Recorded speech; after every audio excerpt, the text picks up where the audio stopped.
This is Bombchu Industry News for the week of June 28, 2019. My name is Andron, and Microsoft, Nintendo, and Sony are teaming up. The three companies have formed an alliance to oppose the tariffs put on goods imported from China to the US. It's expected that these tariffs will apply to most consumer goods, which include video game consoles. Nintendo and Sony have very close ties to China when it comes to chip and console manufacturing, and Microsoft, even outside the gaming industry, relies on China for quite a few of its consumer products. Naturally, these tariffs will not only hurt the profit margins of the big three, but also negatively impact the consumers who purchase them. On June 17th, the console creators issued a joint letter in response to the open call from the US government. Composed by their three general consoles, the letter goes into detail on how these tariffs on China will hurt the multi-billion-dollar gaming industry as a whole. In their opening address, they stated, quote, "In particular, tariffs on video game consoles would injure consumers, video game developers, retailers, and console manufacturers, put thousands of high-value, rewarding US jobs at risk, and stifle innovation in our industry and beyond." End quote. While at first glance it may seem like the companies are seeking to save the US job force, in reality their main objective was to remove a subheading which affects video game consoles. While their motives are clearly driven by money, they laid out some facts related to how the video game industry is driving US economic growth and innovation. For instance, they stated that the industry employs 220,000 people in the US alone, which is a crazy number when you think about it. Another argument they rose was how the chip that powered the PlayStation 3 was later used to create one of the most powerful supercomputer clusters in the world. While there was a lot of legal talk here and there, and definitely some chest thumping, the Unified Front's message was clear to the Trump administration: don't mess with the video game industry's bread and butter. Threat intelligence company Check Point Research found a major security risk in EA's Origin platform.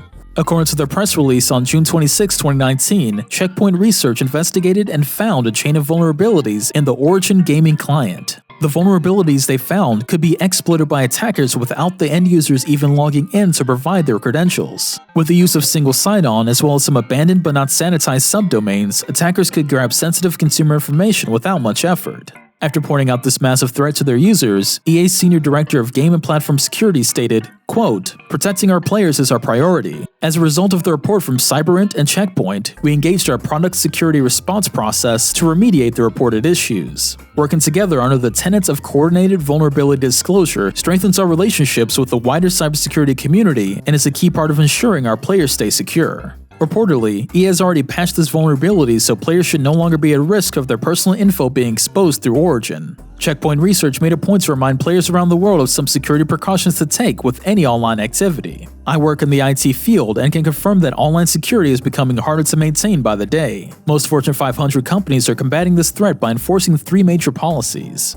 The first is the requirement of a VPN to make sure their employees work within a safe, constantly monitored network when working outside the office. Most consumers don't have to worry about that as much currently, but with the advent of cloud gaming on the horizon, it's never been a better time to look into VPNs. The second is enabling multi-factor authentication. Enabling just a text to your phone or a code to your Google Authenticator can lower the chance of losing your data by an enormous percentage. Finally, if the online service in question doesn't offer multi-factor authentication, create a longer password to strengthen your accounts tremendously. To clarify, it may appear that having a password like this is strong, but if you don't remember it after setting it, you're even worse off than before. However, setting a password like Cheeseburger Monster will exponentially increase the time it would take for someone to figure out your password using a tool if they even waste their time to do so.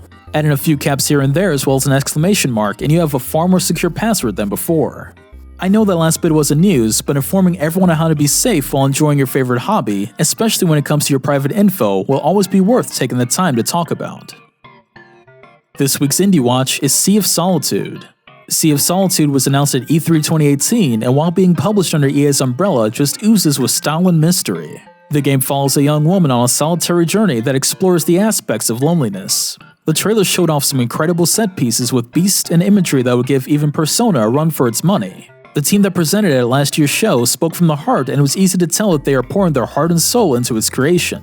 From everything shown off so far, I'm excited to take a scary boat ride and maybe have some feels along the way. Sea of Solitude releases July 5th, 2019 for the PS4, Xbox One, and PC. Well, that's it for this week's industry news. Thank you for watching, and I'll see you around.